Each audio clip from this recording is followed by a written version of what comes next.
The story of the first revelation of the Quran. How the Quran was first revealed to Prophet Muhammad, peace be upon him, in the cave of Hira. Prophet Muhammad, peace be upon him, used to retreat to the cave of Hira, located on a mountain near Mecca, to meditate and seek solace.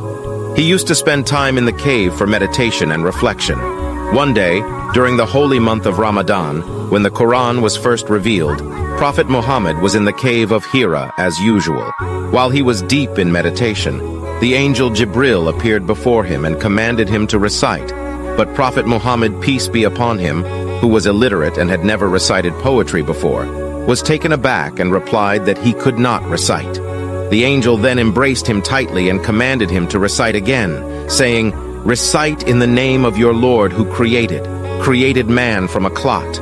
Recite, and your Lord is the most generous, who taught by the pen, taught man that which he knew not.